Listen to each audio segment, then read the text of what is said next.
Hello friends. Champaran अपना channel में आप सबका स्वागत है। आज एनसीईआरटी क्लास नाइन्थ का जो साइंस में मोशन है उसी को पढ़ेंगे। ठीक है, उसका अध्ययन करेंगे। गति, गति मतलब मोशन। गति क्या है, गति किसे कहेंगे? ठीक है।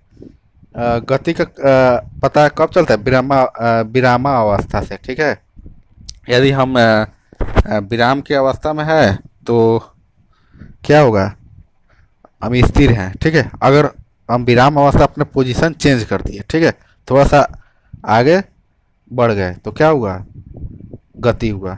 गति का मतलब कोई भी पिंड, वस्तु, ठीक है, या थिंक, कोई भी ऑब्जेक्ट हो, ठीक है, अपना स्थिति चेंज कर दे तो उसे क्या कहेंगे? गति कहेंगे। अब गति कई प्रकार का होता है। ठीक है, गति कई प्रकार का होता है। जैसे कि इस बुक में दिया हुआ है, दैनिक जीवन में हम कुछ वस्तुओं को विरामावस्था में तथा कुछ वस्तुओं को गतिमान अवस्था में देखते हैं। पक्षी उड़ते हैं, मछलियाँ तैरती है, रक्त प्रवाह शिराओं और धमनियों में होता है। ठीक है, मोटर गाड़ी चलती है, परमाणु, अणु, ग्रह, तारे और आकाशगंगाएं सभी गतिमान है। ठीक है, मतलब कोई भी चलता है, अपना स्थान, पोजीशन, जो उसका पोजीशन है वो चेंज करता है, उसको क्या कहेंगे? गति कहेंगे। हाँ, तो और यहाँ पे हाँ कुछ एग्जाम्पल दिया गया है, जैसे कि परमाणु, अणु, तारे, ग्रह, ये सब आकाश गंगाएं क्या है? गतिमान है, वो गति में है। ठीक है, और नीचे देखेंगे किसी व्यक्ति के कुछ एक गतिशील प्रतीत हो सकती है। हाँ, यदि मान के चलो तुम किसी सवारी, किसी बस में हो, ठीक है, बस बस में क्या कर रहे हो? यात्रा कर रहे हो।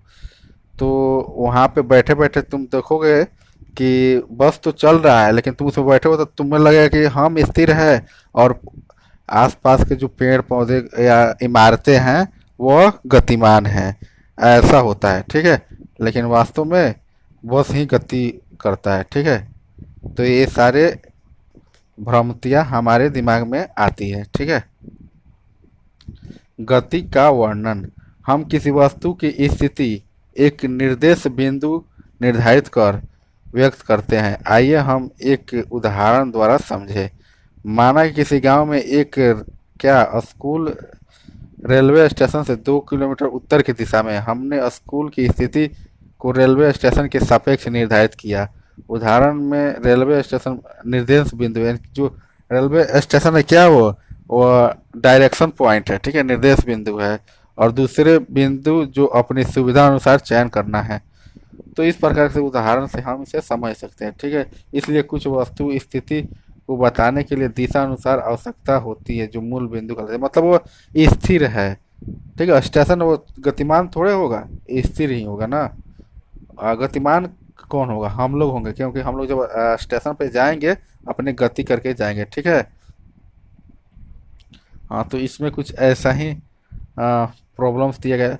देखो, गति पढ़ने का मतलब यह है कि हम गति का अध्ययन करते हैं और उसमें कुछ न्यूमेरिकल्स होते हैं, इसमें इसके सापेक्ष, जैसे कोई बस, ट्रेन या अपनी पोजीशन, प्रारंभिक अवस्था क्या होगा जब वो स्थिर है, और कुछ समय के बाद फिर उसमें टाइम लगा, और कुछ समय के बाद वो अपना स्थिति चेंज कर देता है। यानी जो स्थिर रहेगा वो क्या होगा? है यू, और चलने लगेगा किसी स्पीड से तो भी, वेग, पहला वेग जीरो रहता है, दूसरा स्थिर है तो जीरो, और चलता है तो भी टू।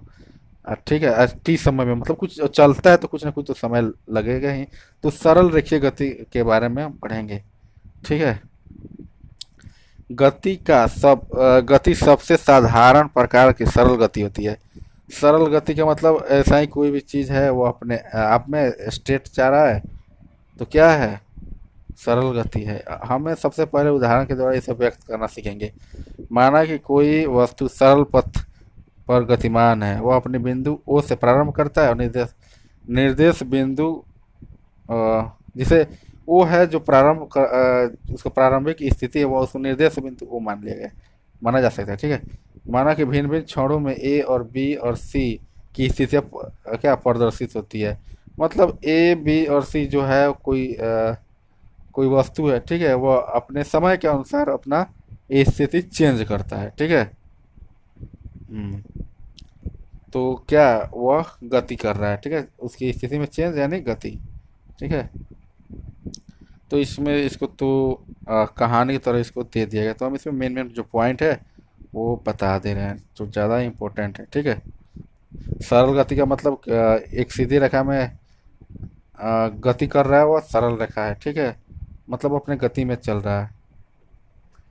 दो विभिन्न भौतिक राशियां दूरी और विस्थापन का प्रयोग वस्तु की पूरी गति की प्रक्रिया को व्यक्त करने तथा दिए गए समय में वस्तु की प्रारंभिक स्थिति के सापेक्ष अंतिम स्थिति ज्ञात करना। ठीक है। इसमें अब विस्थापन भी आ गया है, डिस्प्लेसमेंट माने वो चेंज हो रहा है वो वाला। ठीक है। विस्थापन होता है वो क्या, निश विस्थापन क्या सदिश राशि है। हाँ, और दूरी जो है अदिश राशि है। ठीक है।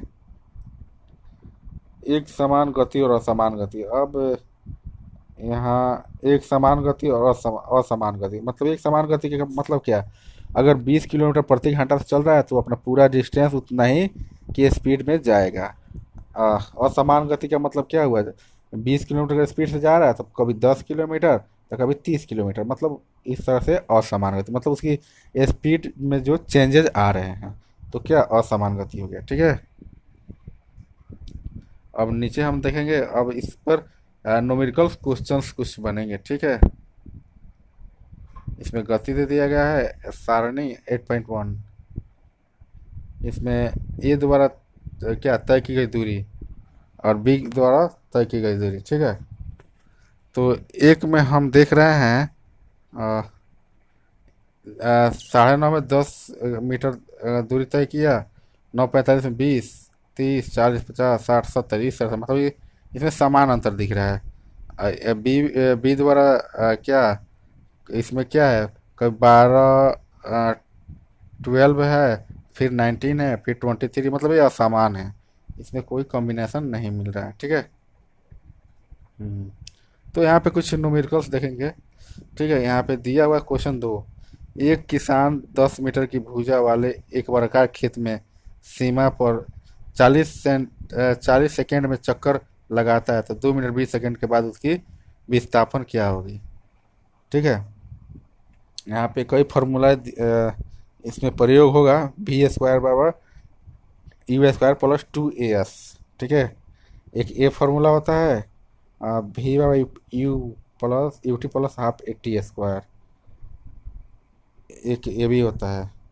तो यहाँ पे इसका वेग निकाल देंगे, बस ये तो कॉपी पर ही संभव है। ठीक है। तो बाकी क्वेश्चन बाद में पढ़ेंगे। हाँ, यहाँ पे एक औसत चाल देख रहे हैं। औसत चाल का मतलब क्या है, तय की गई कुल दूरी, अगर मतलब जितना दूरी तय की जाएगी तो उसका पूरे दूरी को क्या है उसको ऐड करके कुल समय, अब जितना जितना समय उसको करने में लगा होगा सब समय को ऐड करके भाग दे देंगे। ठीक है। तो औसत चाल ज्ञात हो जाएगा।